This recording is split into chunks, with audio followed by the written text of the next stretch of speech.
variety of things. It can be a text message that includes an emoji or a picture or video. It could be a FaceTime. It could be internet usage. It could just be an app checking in to make sure it has the latest software. It could also be the device checking in with the network to verify that it is authorized to access the network and that it is relying on the closest and best signal to the tower. Did the records that you received in this case also include cell tower locations? Yes, it did. Permission to approach the clerk? Yes.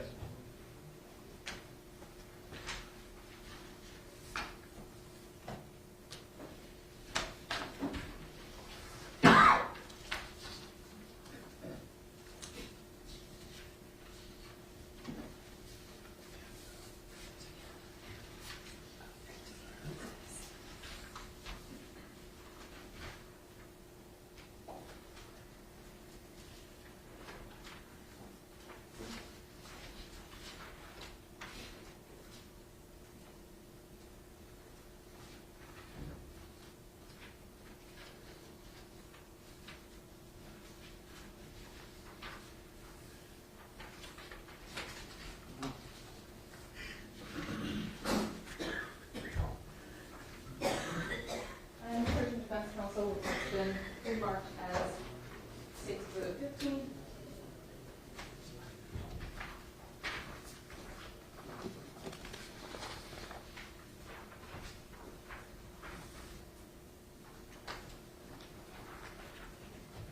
Remarked as States 19 and States 20.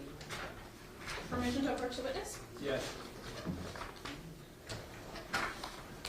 I'm approaching you with what's been pre-marked for identification as States 19, A through E. Can you please identify what that is?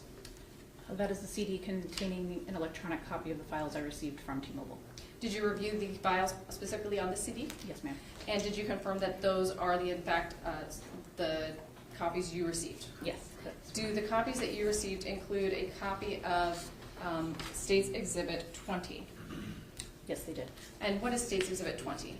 That is a certification from T-Mobile stating that the records are from them provided are true and accurate. Ultimately, did you create a map in this case? Yes, I did.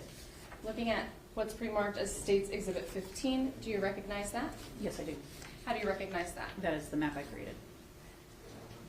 All right. At this time, the state would seek to move into evidence as a business record.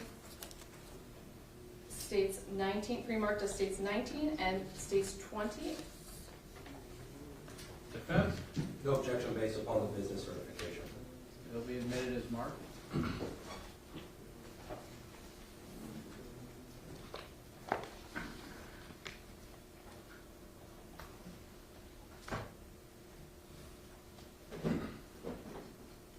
Now let's talk a little bit about cell phone towers. Can you explain for the members of the jury what they are? Cell phone towers are basically the locations that your phone is connecting to. It can be a physical structure such as a water tower or a giant metal grid that then has sectors attached to them, and that is actually what your phone is connecting with. What is a cell site? A cell site is also a cell sector. That is where the transmission is occurring. That is the technology that is used. Speaking generally, when a cell phone, any cell phone, is powered on, is it interacting with cell sites? Yes. Can you explain that a little bit? Your phone is constantly connecting to the tower, to the network, to make sure that it is authorized to use the network, that it is using the best and closest signal. Again, speaking generally, when someone makes an outgoing call from a cell phone, what happens as it relates to those cell sites? The cell phone connects to a cell site that is then transmitted to the base transceiver, which connects to your mobile provider. If the call is going to another network, so if you are on AT&T and you are calling somebody on Verizon, it will then transfer to Verizon's network. It will locate their cellular device on their network, transfer to that geographical region, to the base transceiver, to the sector or the cell site, and then it will communicate to the phone, connecting the communication. Is this the same process for an incoming call? Yes. When a call is placed, is there a record of what cell site is carried by? Most times, yes. So in this case, did you map a communication? We talked about the map. Did you do that specifically for 727-546-7083? Yes. And based on the T-Mobile records, is that what you used to map the cell site locations? Yes. May I approach the witness? You may. Approaching with what you've previously viewed and what has been pre-marked as states 15 still for identification. Could you please take a look at that? And can you explain, is there a legend on that map? There is a legend, yes. What does a legend include? The legend includes the phone number of the device that was mapped. What else do we see on the map? What other sections does it have? There are tower locations. From those tower locations, there are lines that come off of it that shows the azimuth or the direction that the call came from, and there are also annotations with the time and type of communication with that tower. Now, in preparing for your testimony today, did you review this map? I did. And in reviewing the map, did you notice anything about the map? There was a typo in one of the time annotations. And can you tell me about that typo? When we create the annotations, the time comes in standard time. So if it's 8 a.m., it will say 8:00:00 a.m. We standardize that to 24-hour military time, where if it was in the PM hours, it would say 13, 14, 15 instead of 2, 3, 4 as the hour. And doing that conversion, one of the times was missed to convert from saying 12 to saying 00 as representing midnight. And using the pen that I left there, could you please cross out the time that has the typo and write next to it the correct or the consistent formatted time?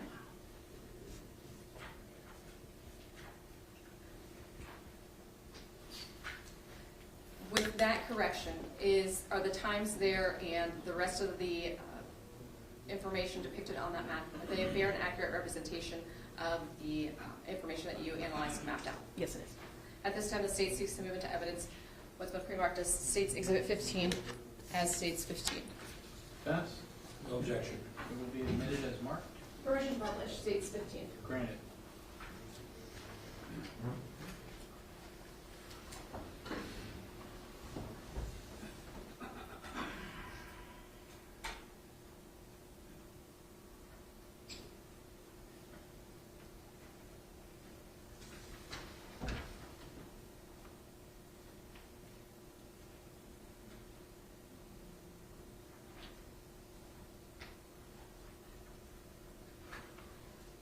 Okay, looking at States Exhibit 15 up on the screen, what time frame is depicted in this map?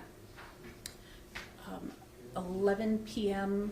on May 10th to 10 a.m. on May 11th. Was there a reason that this time frame was selected? That was the request of the deputy. Do you essentially just receive requests from deputies, you take the information and generate reports like this? Yes, Do you have any idea, any significance of that time for this case? I do not. Do you know anything about the facts of this case? I do not.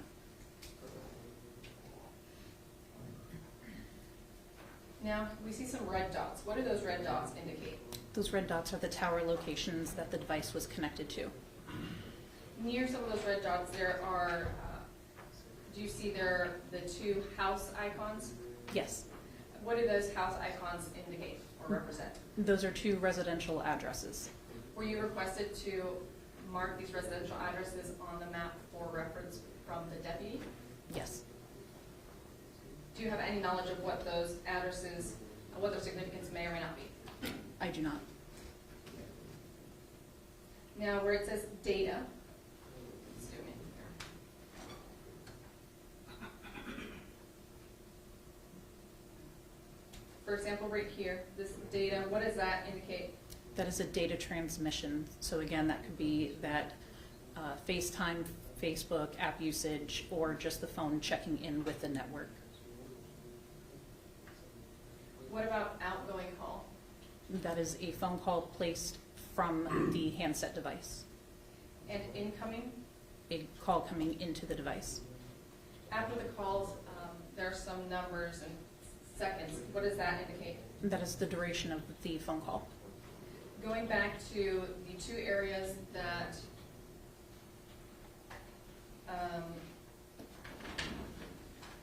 that we're focused on, again, those are just addresses that you provided. What do the dots around them indicate?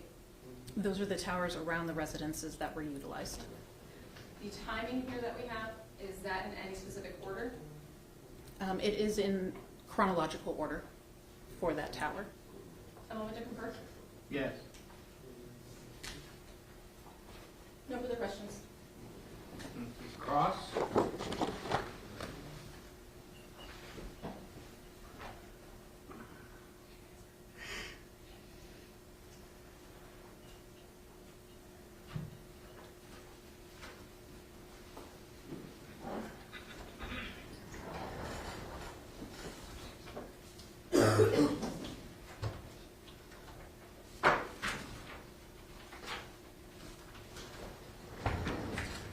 No cross.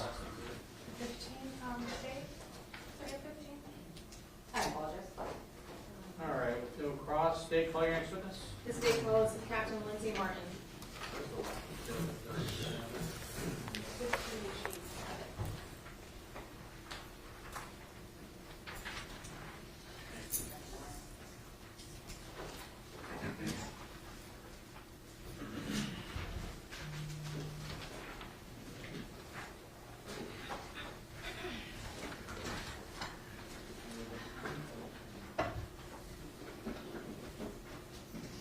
Right, this way, please.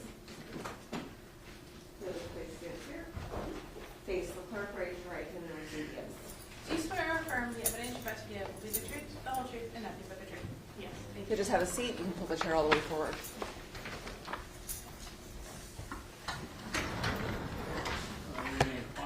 Thank you, Your Honor. Good afternoon. Can you please introduce yourself to the jury by spelling your first and last name for the record? Yep, so my name is Lindsay Martin, Lindsey Martin. Where do you work? Pinellas County Animal Services. What is your position with Pinellas County Animal Services? I am the Enforcement Program Manager. What does that position entail? So I am essentially the manager of all the animal control officers, and I also handle animal cruelty investigations and dangerous dog investigations. Within your agency, are you also referred to as Captain Martin? Yes. Now, with respect to animal services, do you have knowledge of the adoption process? Yes. Let me back up. How long have you been with animal services? 10 years. And what positions have you had over the years? I was a animal care assistant where cleaned kennels. Actually, I started as a volunteer. Then I was an animal care assistant. I was a customer service representative. I was an animal control officer 1, animal control officer 2, and now my title is captain. And is that also a supervisory role? Yes.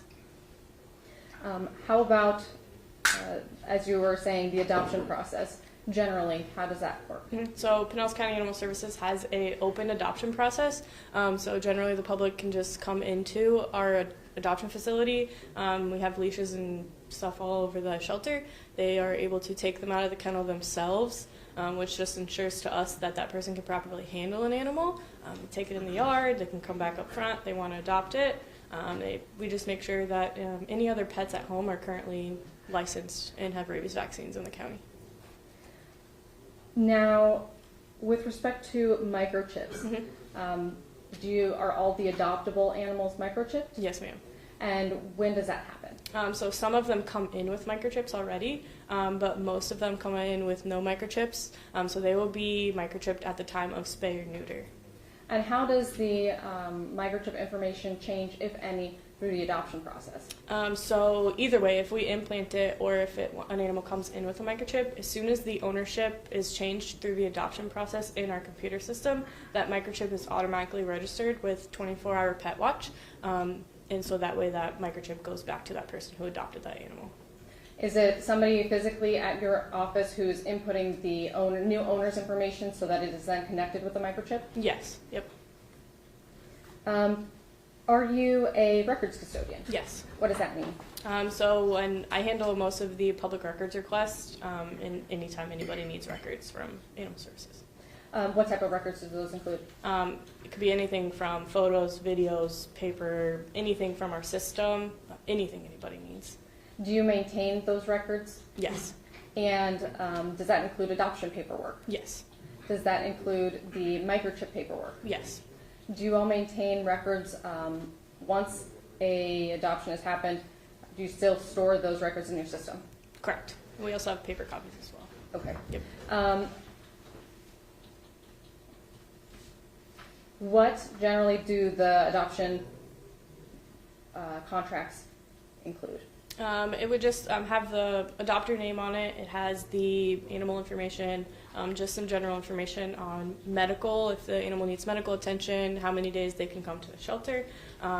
They also get a copy of any and all medications, and then all the microchip information that goes back to them. And then there's always signatures on everything. Now, are you also a custodian of records when it comes to digital evidence or digital information, including the security cameras at Animal Services? Yes, I do have access. What security cameras are available at Animal Services? Any and all of them I can look at any time. Yeah. Okay. And are they inside, outside? Both. Were you asked, in reference to this case, to obtain that footage? Yes. Were you given a specific date and time? Yes. And did you review that footage? Yes. Did you pull that footage ultimately? Yes. How did you do that? So I was able to pull it up, but then I was able to clip snippets, but also the sheriff's office was able to pull it as well, I believe. Yeah. And when you say you were able to clip snippets, is that based on the request that was given to you? Yes. And what system, if you recall, do you use for the video footage? I'm not 100% sure what the system is called. Do you use that video footage often? Yes. Are you one of the only people who has access? Who has access to that footage? I believe there's only 4 of us who have access to the video cameras. And do you have access to, other than cut a video short or keep it long, can you make any other edits to that footage? No. In this case, did you make any edits to the footage that you provided to law enforcement? No, ma'am. Permission to approach the clerk? Granted.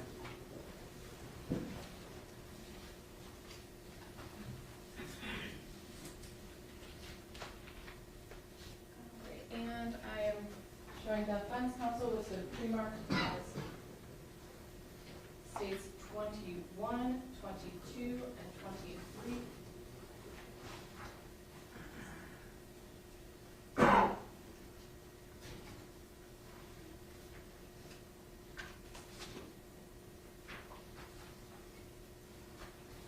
Permission to approach witness. Granted. I'm going to hand you first what's pre-marked as states 21 for identification. Taking a look at that, what is that? That is the USB drive that should have all the video footage on it. Did you review the content of that USB drive? Yes. And did you indicate on the USB drive anything that, in order to acknowledge that you reviewed the content of the USB drive? Sorry, did you sign the USB drive Yes. to say that you watched the Yes, videos? Okay. And in watching those videos or in viewing the files on there, are they a fair and accurate depiction of the videos that you provided to law enforcement in this Yes. case? Yep. Looking at states 22 for identification, can you take a look at that, please? And what are we looking at there? So this is the registration through 24-hour pet watch from the adoption of Dexter. Are these the records that you have access to as a records custodian? Yes. And how are these records kept? So this physical record is kept in our computer system, and I'm able to pull that anytime. And is this kept in the normal course of business? Yep. Handing you what's been pre-marked for identification as states 23. Do you recognize that? Yes. How do you recognize that? This is the signed adoption contract from the adoption of Dexter. Did you pull both states 23 and states 22 and provide it to law enforcement? Yes. And is states 23 also kept in the normal course of business? Yes. How is this file kept? So this is kept via paper copy and also in our computer system. At this time, the state would seek to move into evidence what's been pre-marked as states 21, 22, and 23. Defense? Your Honor, I have 4 voir dire questions. Okay. May I inquire? Yes. a microchip number, is that number generated by Pinellas County Animal Services or 24-hour pet watch? 24-hour pet watch. In regards to the surveillance system at Pinellas County Animal Services, do you have knowledge about the operating condition and the capability of the equipment producing the video evidence as it relates to accuracy and reliability? Like, how do you mean? Are you aware of the operating condition and its capability to record accurate and reliable evidence? Yeah, yes. Okay. And are you familiar and have personal knowledge of the procedure employed as it relates to the preparation, testing, operation, and security, the security of the security equipment that generated the video evidence? No. Are you a records custodian for 24-hour pet watch? No. May I approach, Your Honor? Yes.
What? Yeah, the videos are submitted over because.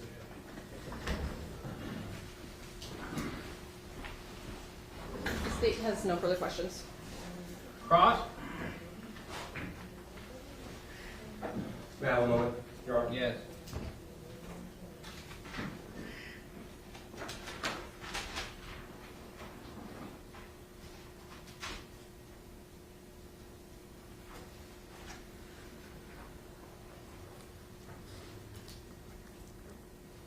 Have you ever met my client in person?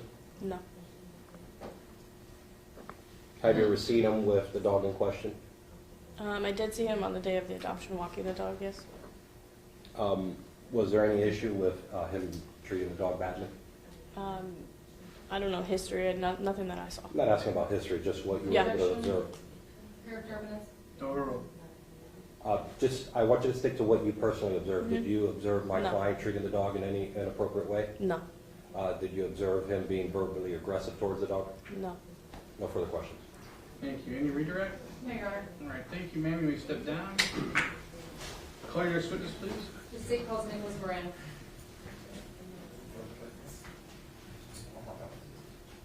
Nicholas Moran.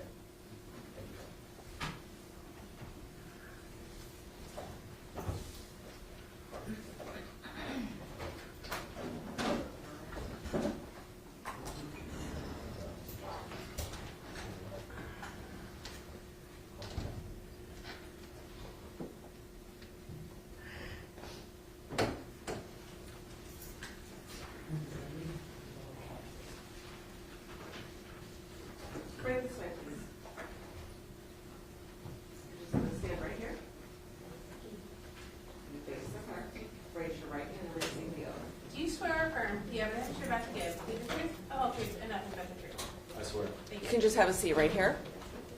Pull the chair all the way forward and speak in a loud voice for the court.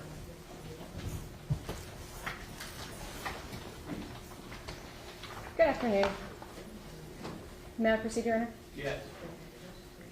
Could you please introduce yourself, spelling your first and last name? So my name is Nicholas, Nicholas, Moran, Moran. Where do you work, Mr. Moran? I work at Pinellas County Animal Services. What is your position there? I am an animal service customer service representative. How long have you worked with animal services? I've worked with animal services for 1.5 years now. And tell me, what are some of the duties of an animal services customer representative? Did I say that correctly? Yeah. Okay. So an animal services representative working for the county, I'm responsible for the licensing of animals, as well as just keeping up to date, making sure that each and all animals that enter and leave our facility are up to date on their county license, as well as their rabies vaccines. It's also my responsibility to conduct animal adoptions, as well as help out in any other way that we could. Now, were you working in that capacity back in May 2024? Yes.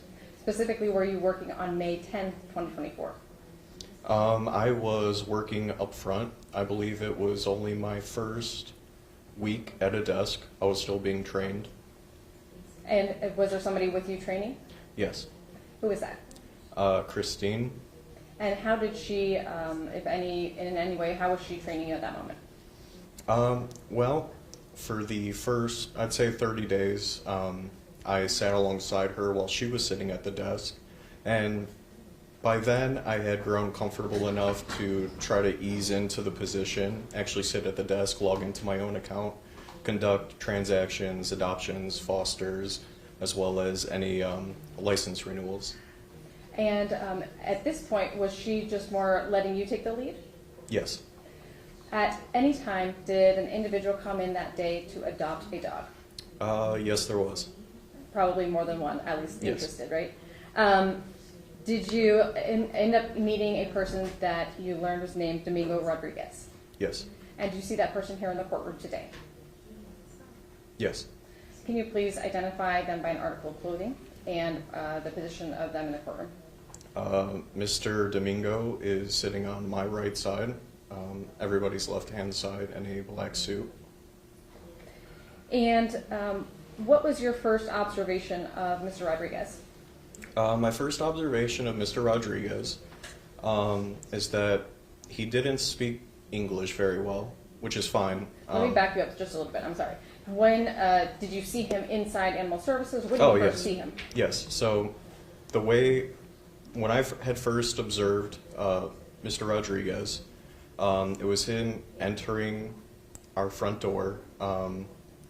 He was trying to communicate, I believe, with our greeter because he wanted to look at our animals that are available to be adopted. That's when our greeter had motioned for him to just go into the room. I believe we were all using translators at the time on our cell phones, just so he could get a better understanding and to communicate effectively. And when you say translators, is that like Google Translate, or how are you doing Google that? Translator. How does that work? So do you type something or do you say something?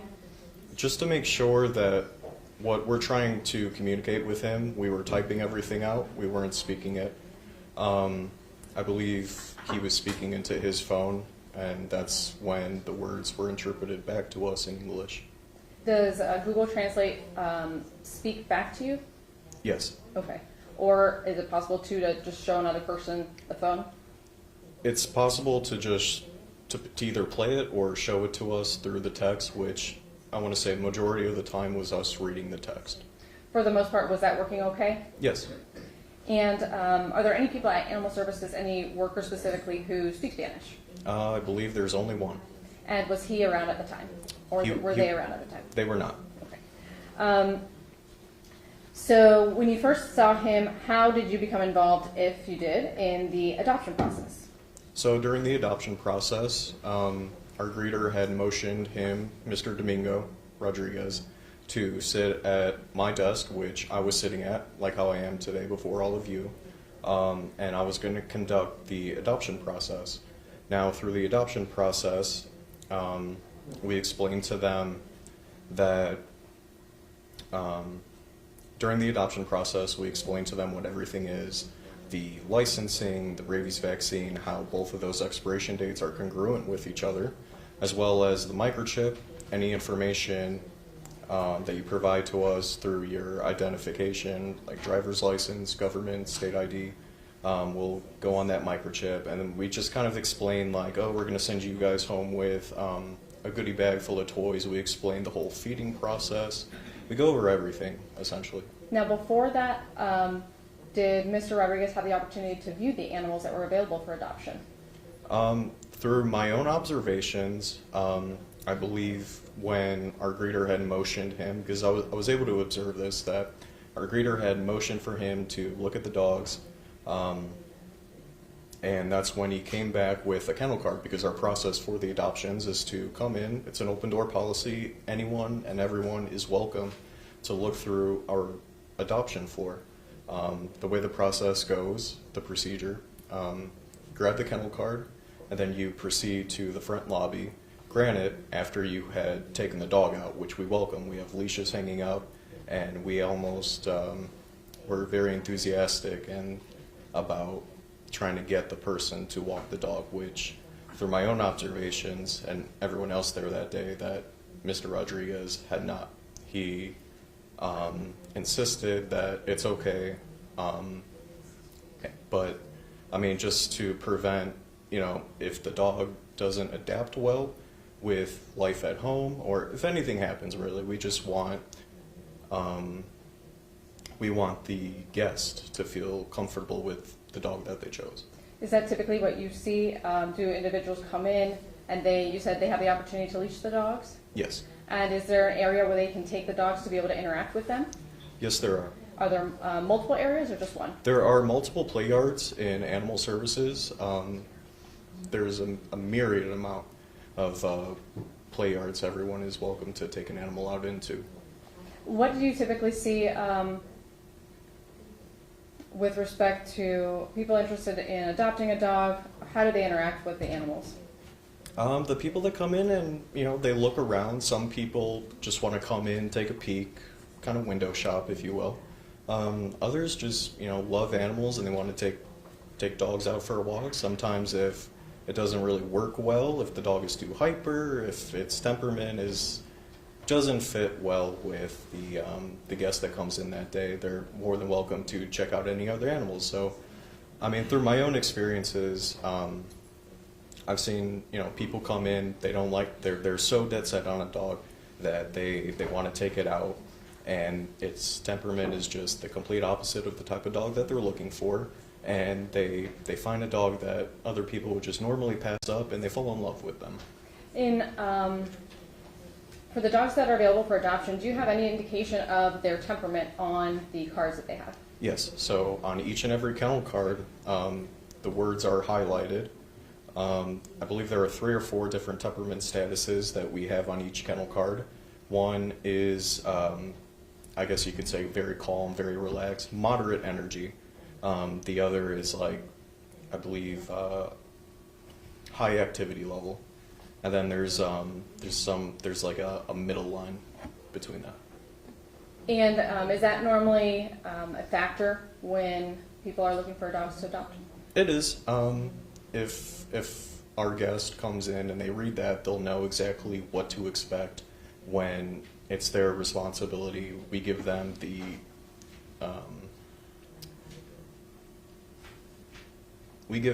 the opportunity to open that door, open the kennel door, leash that dog. If they're unable to do that and they don't feel comfortable, then they shouldn't be adopting that dog. When somebody does go in to leash a dog to take it out, are there certain ways to enter and exit this adoption, the dog area? Yeah, so there's multiple entrances and exits. There's an entrance leading directly into the adoption room from the front lobby, and then there are a series of doors that lead into our hallway that lead directly outside the facility where we have the outdoor play yards. To your knowledge, did Mr. Rodriguez go through any of those doors that lead to the outdoor play yards? Not through my own observations, no. And you had talked about how somebody would select the card. Is that essentially saying this is the dog that I want, and they take the card? We give people the incentive to come in to animal services, leash a dog, take it out into the yard and play with them, just to see if it's a right fit. And then with that kennel card, if they want to adopt it, or if they're just window shopping or just browsing through what we have available, they're also more than welcome to grab that kennel card, come up to the front lobby, ask one of our representatives if they have any questions. And in this case, how did that go? So through my own observations, Mr. Rodriguez had spent approximately about 5 to 10 minutes in the adoption room before coming up with the card. That's when I had observed that the greeter had advised to them to go back there, play with the dog, make sure it's fine. I believe I had observed Mr. Rodriguez go back into the dog room, the dog adoption room, and then came back maybe about 10 minutes later. It was a pretty busy day that day. There were only maybe 3 of us working, with my trainer included. And then that's when Mr. Rodriguez had came back to the greeter. The greeter motioned Mr. Rodriguez to sit at my desk because my station was next in line. Are you aware of security footage at Animal Services? Yes. Permission to approach the clerk. Granted. Permission to approach the witness. Granted. I'm approaching with what's been already entered into evidence as the state's 21. Do you recognize this? Yes. Is there any writing on this flash drive? They're my initials. And on the other side, whose initials are those? Captain Maybe Martin. it's upside down. Captain Martin. Okay, Captain Lizzie Martin. And did you review what's on this flash drive? Yes, Is this the footage from Animal Services from that day? it is. It's the security footage of Mr. Rodriguez entering our facility. Permission to publish states 21. Granted.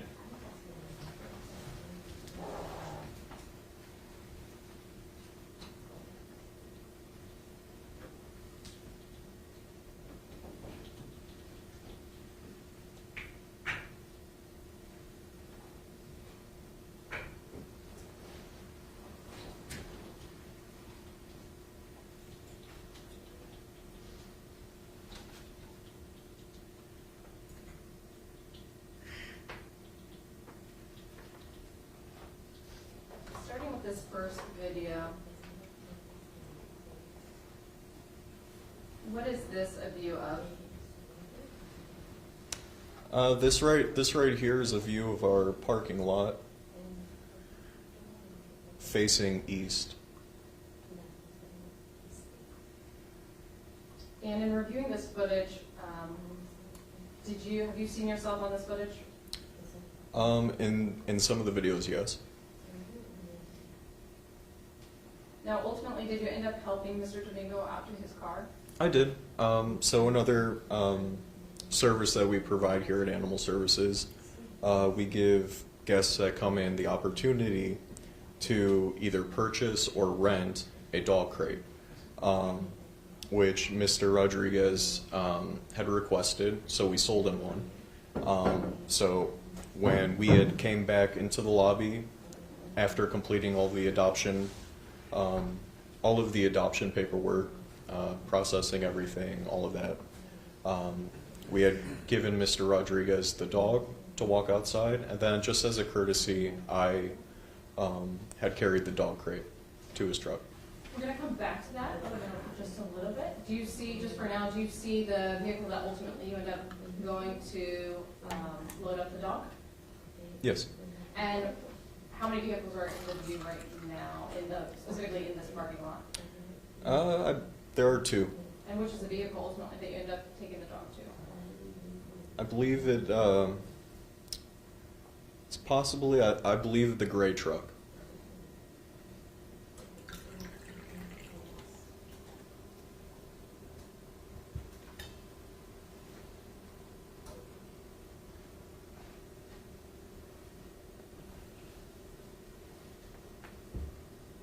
footage right here. What is this a view of? This is a view of me sitting at a desk. I was wearing the blue shirt with the black beanie because I hadn't been granted my customer service uniform, which I'm wearing today. Your permission to approach the witness to allow him to use this Yes. pointer? All right, if you could just take this and permission for the witness to stand Granted. and indicate to us where you are seen in that footage. So I'm seeing right about here, the entrance to animal services is approximately right around here in this doorway. So the footage is shown. That's the entrance in which Mr. Rodriguez had entered through our facility. Our greeter station is right about here. That's where I had observed from my desk Mr. Rodriguez interacting with our greeter. Okay. And at what point in time are we here, if you recall? Would this be after he had brought you the kennel card? This is after he had brought us the kennel card. As it appears, Mr. Rodriguez is just sitting down. Okay. And at this point, what do you begin to do? Do you take his information, or how does that work? So during this process, we review the animal's notes in our computer. We see if the dog is required to go on any medication, send home any treatment, any medication, because the dog had just came back with kennel cough. The kennel cough, essentially just an upper respiratory infection, which the dog had for about a week. So that's something that we always check just to see if there's any medical referrals or any notes that would present to us just a minor obstacle in the adoption process. And do you explain that to the person who's interested in adopting the dog? Yes. And at this time, you mentioned that he had kennel cough. Did he have any other medical things to be aware of? Was he recently neutered, or had he already been neutered? So he had already been neutered. Yes, because all animals on our adoption floor are altered. Okay. And what, if anything, do you do to prevent them from messing with the sutures? So to mess with the sutures, if they're still on a suture wash, which is approximately 7 to 10 days, we send them home with a cone on their head, which we had done for the dog. In this case? In this case, yes. And we've been saying the dog. Do you know what dog we're referring to?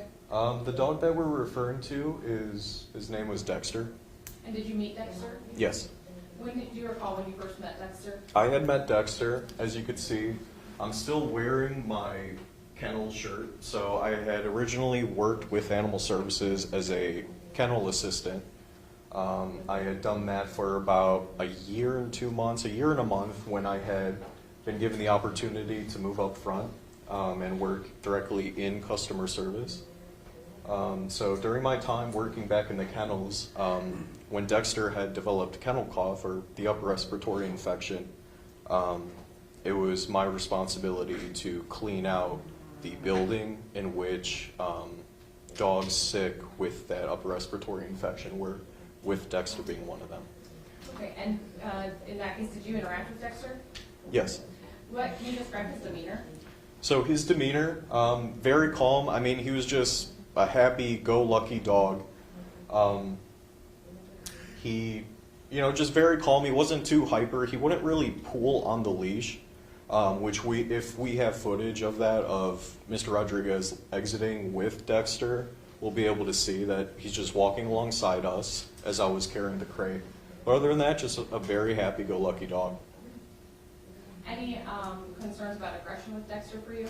None at all. We're going to fast forward some to, oops, not that far.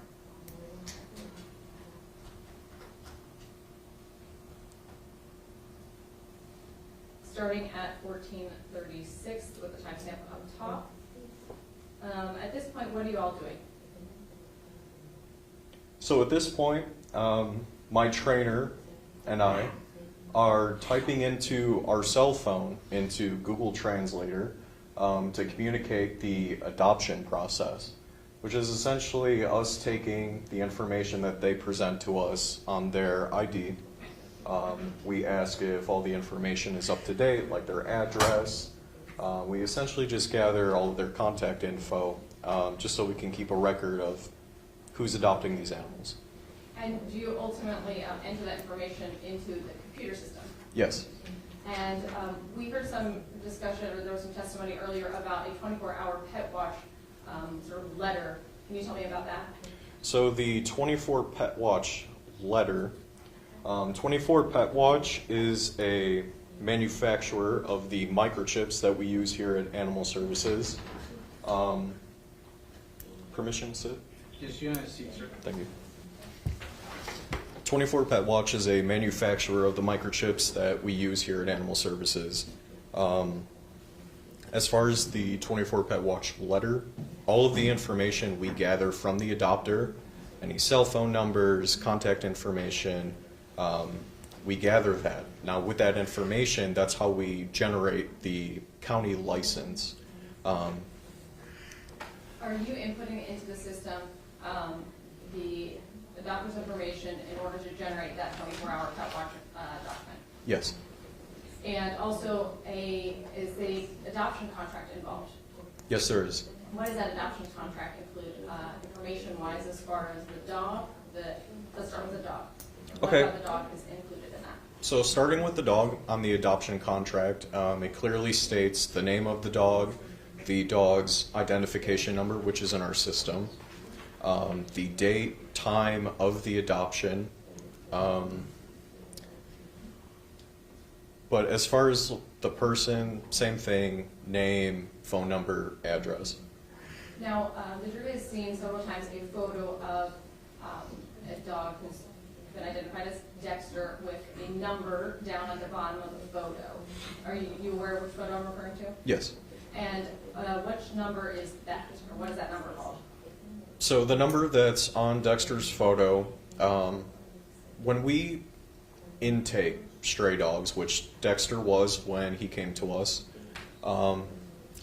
representatives take the incentive to edit the photo in a way to list the zip code in which where the dog was found, so that possibly if Dexter's owner in this case were to look on any government Pinellas County Animal Services website, they would see that that's where the dog was found, and that's possibly where their dog may have been picked up at.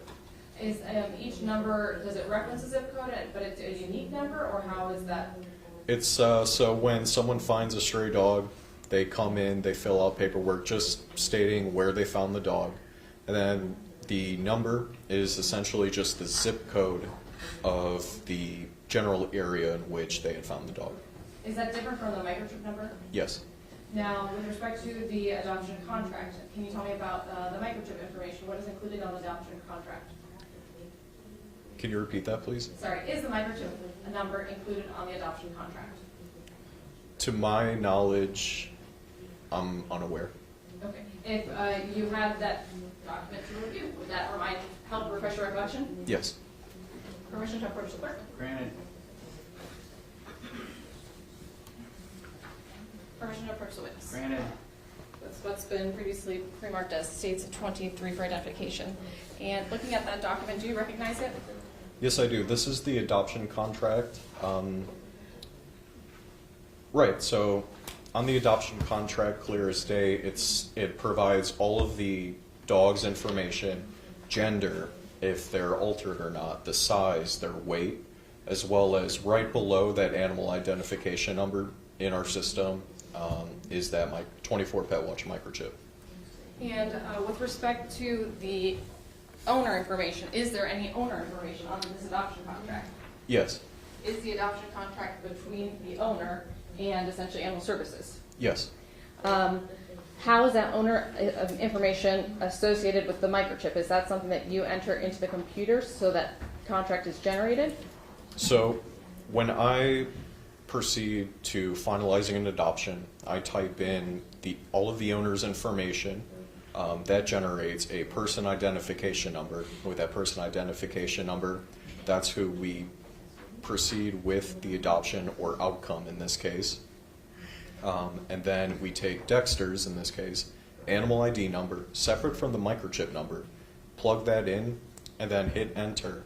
So what that does, that essentially generates the license, the county license, as well as all the information that's provided on the adoption contract. And also, all of that information, when I hit enter, when proceeding with the adoption, finalizing it, that is, all of that information automatically gets generated or gets associated with the microchip number. At this time, the state seeks to offer into evidence what's been pre-marked as states 22 and 23 as states 22 and 23. Defense? Our objection to hearsay, based upon the argument of the legal basis that we provided in site for. Thank you. Those objections are overruled, and that evidence is admitted as marked. Speaking about the microchip, in speaking with Mr. Rodriguez, did you discuss the microchip with him? Yes, we did. And did he have any questions about the microchip? So everything that I explained to you today about the microchip, we had explained to Mr. Rodriguez, albeit through Google Translator, but we insisted that if they had any questions, please ask us right now. So due to the microchip, we explained all of that information to him. Did he have any questions about Oh, where the microchip yes. was located? So when asking any questions about regarding the license, the expiration date, which again, we went over all of this through Google Translator, out of everything, regarding all of the red tape, if you will, of the county license, as well as rabies vaccines, when to get them done, the only question that Mr. Rodriguez had for us was concerning about the microchip. As far as the microchip goes, he was curious as to where the microchip was located. Now, at Animal Services, we get a lot of customers that come in. They're just generally curious, about things such as microchips or rabies vaccines. Any questions that they have, it's our duty as a representative of Animal Services is to provide nothing but outstanding customer service to anyone that walks through that door, which we provided for Mr. Rodriguez that day. We had explained where the microchip was located, what essentially the microchip is, and which essentially is a way for a stray dog to get back home. Now, is this something, when you explained where the microchip was located, how did you explain that? So we had explained to Mr. Rodriguez that day through Google Translator that the microchip is implanted. Hearsay, Your Honor. I'm sorry, your hearsay objection? Hearsay, any statements that this witness made to my client. Overruled. Did you indicate on your body, you can answer the question, but let me just be more specific. Did you indicate on your body where the microchip was located in order to demonstrate for Mr. Rodriguez? Yes. Where did you indicate to? I had indicated to the base of my neck. Can you do that right now, just to show us how you would have pointed it out? So I had motioned to Mr. Rodriguez that the microchip is right around here. Okay. And do you ever have any concern or any questions from people who come in about whether the microchip has GPS? Yes, all the time. Okay. Is that, does the microchip, to your knowledge, have a GPS device built in? No, it does not. Essentially, the way that the microchip works, the microchip that's implanted into the dog has a serial number, the microchip number. If a dog becomes a stray, finds their way at Animal Services or any veterinarian clinic, we all have scanners. We scan the dog to see if they have a chip. We pull up that generated number, type it into our computer, and that essentially brings us directly to the owner's information. Permission to republish states 21? Granted.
this clip with timestamps 16, 17, 14.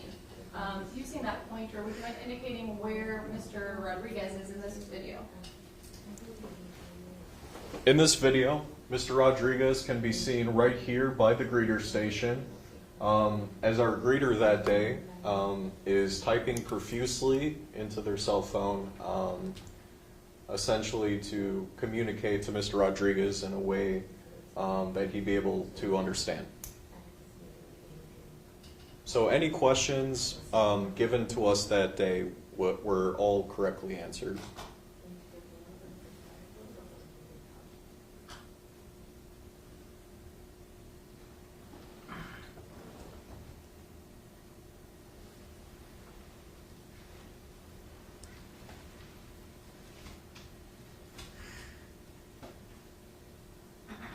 Can you tell me about animal services with respect to, do you have crates there? Yeah, so at Animal Services, we do have crates. We have several size crates, small, medium, and large. I believe we had sent Mr. Rodriguez with a medium crate because he had requested to purchase one. And how much are the crates? I believe the medium-sized crates are $55. Okay. Do you ever have, do you recommend that adoptees take crates? If they wish to do so, yes, especially if they have other animals at the home, which we had asked Mr. Rodriguez that day. We ask everyone just to see, do you have other animals at your home? And if they do, we give them the, we insist that they bring their animals to Animal Services for us to conduct what we call a meet and greet, essentially just seeing if the two animals get along well. With that being said, in an event of that happening, we always recommend the adoptee bring home a crate, just in case. In this case, did Mr. Rodriguez elect to bring home a crate? Yes. And what, if anything, tell me, do you have a crate return policy? So as far as the crate return policy, which essentially is executed during our foster program, foster to adopt program, on top of bringing the would-be adoptee's animal to Animal Services to meet and greet, so to say, our animal that they're interested in adopting. During that process, it's actually a requirement for the adoptee or foster to bring home a crate, in which Mr. Rodriguez had advised that he did not have any other animals at the house, but requested to purchase a crate. All right, we're going to look back at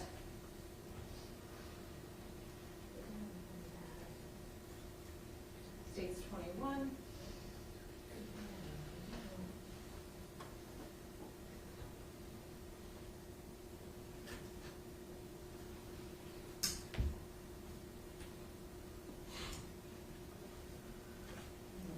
Pressing play at the outdoor view with timestamp 14:49:05.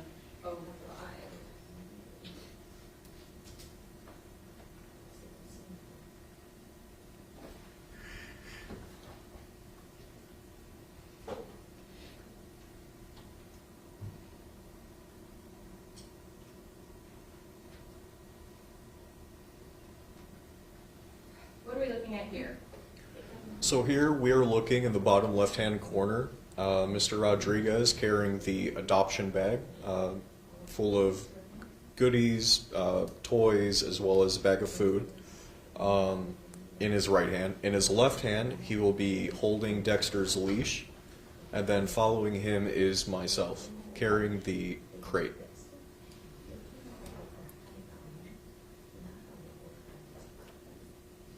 And as you can see, you can observe Dexter's temperament.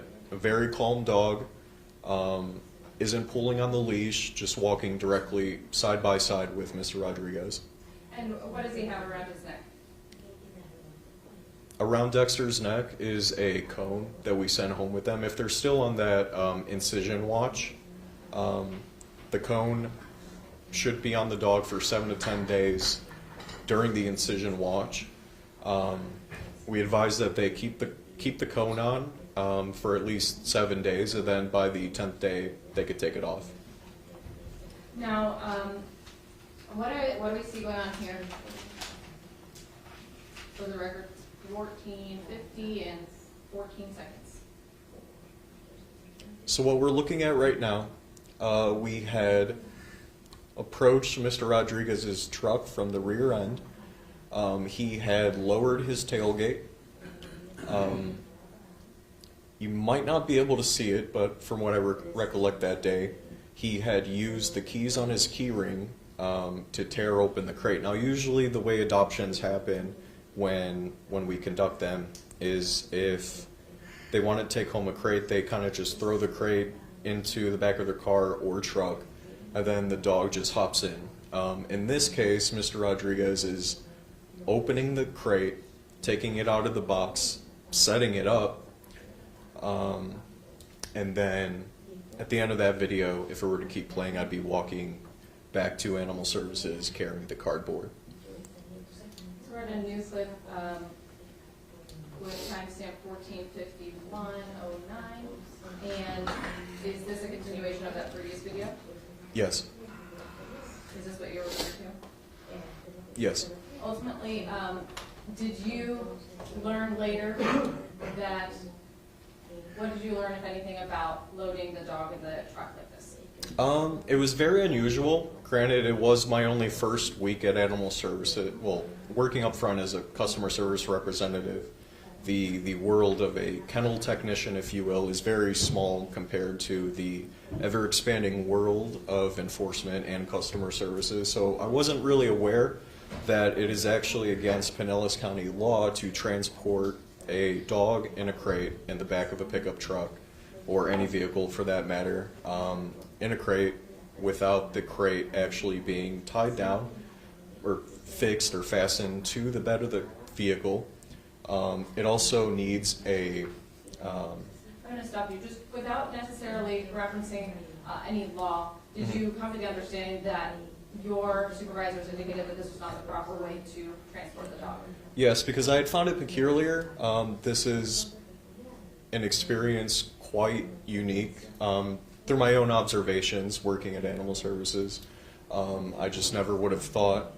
But regardless, I had came back and made a comment that I found it strange that Mr. Rodriguez had loaded the dog crate with Dexter and then proceeded to transport Dexter. Now,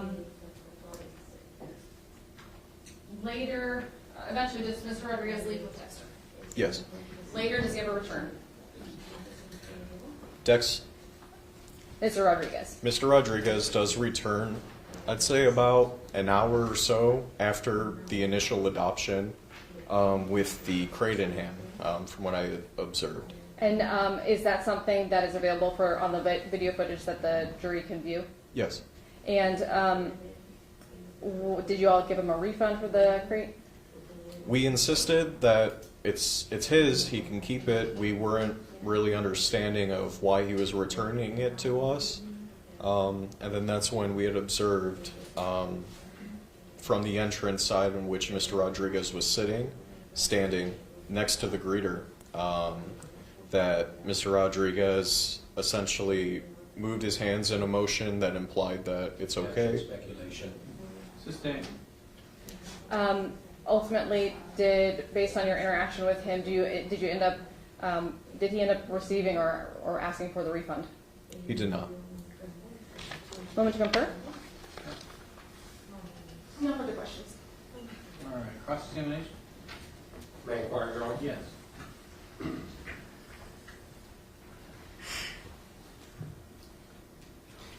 Is it standard practice to allow any individual to adopt a dog and take it home while that dog is on an incision watch? It is standard practice. That's why we always communicate with them that while on the incision watch after being altered, that the adoptee or foster keep that plastic collar or cone on their head. You don't speak Spanish? No. And so you have no way of knowing that the information that was coming from your phone was accurately being relayed to my client? No.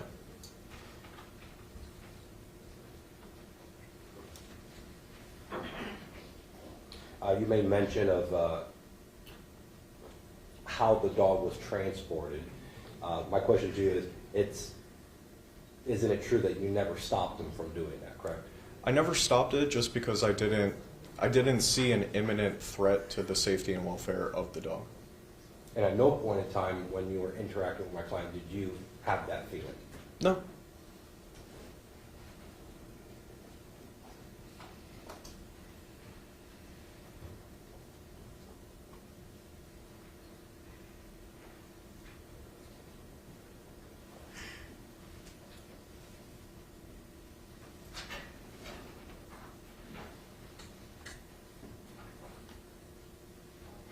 May I have a moment, Your Honor? Yes.